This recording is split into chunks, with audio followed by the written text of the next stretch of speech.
Ya, pemirsa, bis Transjakarta berbahan bakar listrik mulai diuji coba sejak beberapa saat lalu. Uji coba akan dilakukan selama 3 bulan ke depan dengan jam operasional 10 pagi hingga 8 malam dan gratis untuk umum. Polusi di ibu kota kerap menjadi sorotan karena beberapa kali Jakarta tercatat masuk daftar kota dengan tingkat polusi tertinggi di dunia. Jumlah kendaraan yang terus meningkat setiap tahun menyumbang emisi gas buang paling banyak di Jakarta.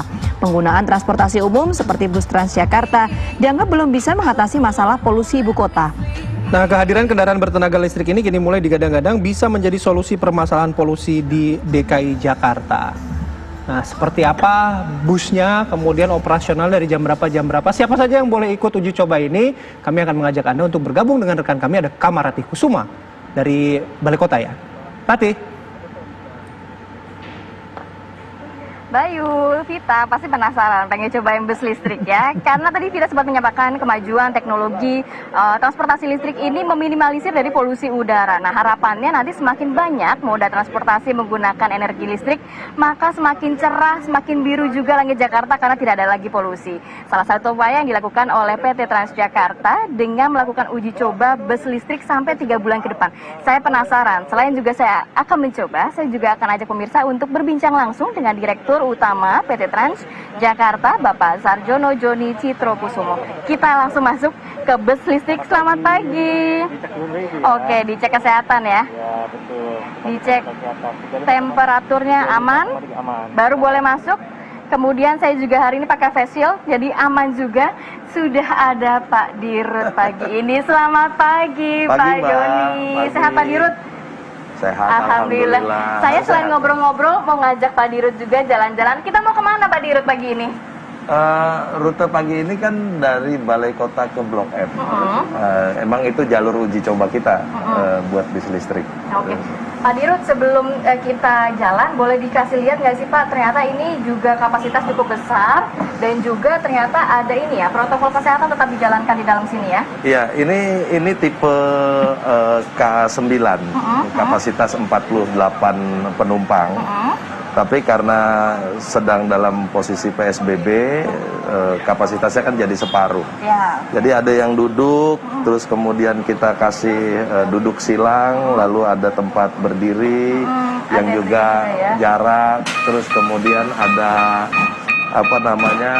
hand sanitizer sebelum naik. Memang selalu tidak hanya bis listrik tapi juga di tempat lain, di halte-halte kita juga kita adakan pemeriksaan temperatur. Dicek. Apa yang membedakan bus listrik ini dengan bus Transjakarta yang sudah ada? Pasti ada keunggulannya, entah hemat energi, kemudian hemat biaya, atau gimana Pak? Yang pasti sekarang kita ngerasain, ini mesinnya udah nyala, tapi kan nggak kedengeran apa-apa. Biasanya agak bising ya Pak ya? Iya. Ini sunyi banget. Jadi yang pasti ini desibel rendah, artinya polusi suara itu kan jauh lebih rendah. Iya, oke. Lalu kemudian tidak menghasilkan asap atau karbon akibat daripada pembakaran mesin, karena ini elektrik. Yang pasti dia jauh lebih irit, gitu ya. Lalu kemudian lebih comfortable karena segala sesuatunya berjalan dengan listrik. Gitu. Ini rute kemana? Tadi kita diajak dari Balai Kota sampai ke... Ini rute uji coba kita selama 3 bulan ke depan buat bis listrik ini adalah dari Balai Kota Blok M. Balai Kota Blok M. Nah, keberangkatan dari masing-masing terminal atau masing-masing titik itu setiap 45 menit. Nah, cuman karena kita low deck, pintu sebelah kiri untuk uji cobanya, itu kita masih tidak berhenti di halte-halte jalur busway, tapi kita mengikuti jalur biasa.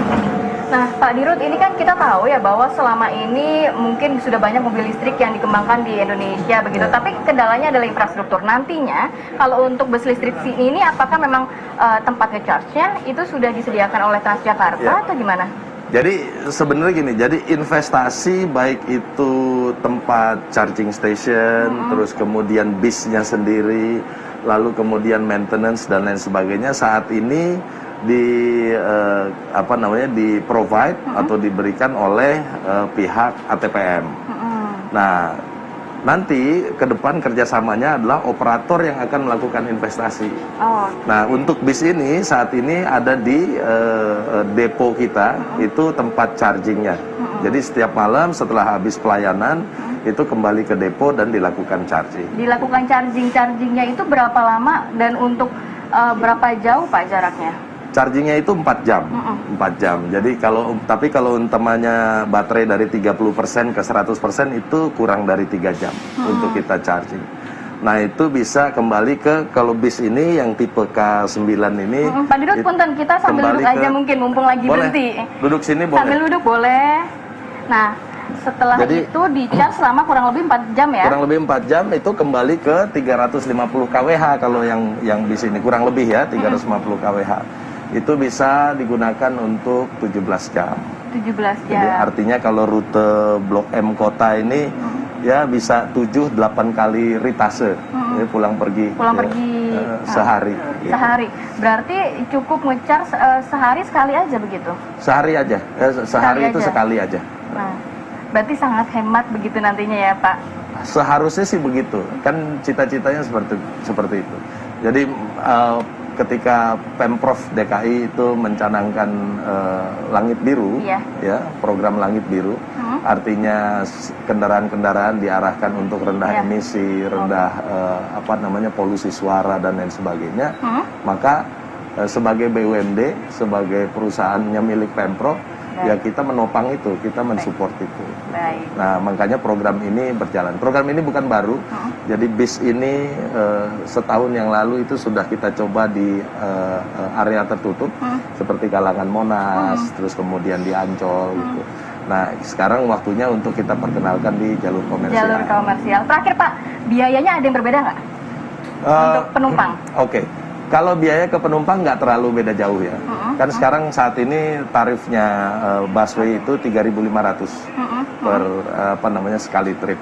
Nah, ini ada subsidi atau PSO dari pemerintah provinsi. Nah, untuk bis ini nanti kita belum tahu pastinya, tapi tergantung dari investasi awalnya si operator. Jadi sekali lagi ini bukan Transjakarta yang beli, tapi yang beli itu operator. Terus nanti di bawah manajemennya Transjakarta kita akan memberikan pelayanan. Baik, ini saya masih akan terus jalan-jalan. Jadi buat pemirsa yang penasaran, ini masih gratis ya Pak sampai 3 bulan ke depan ya? Masih gratis, tapi harus tap in tap out dulu. Harus tap in tetap ya. Tapi ini karena saya masih jauh rutenya, saya harus tutup dulu acara kita kali ini. Saya Kamarati Kusuma beserta Pak Dirut harus pamit undur diri. Terima kasih, jaga kesehatan selalu dan sampai jumpa.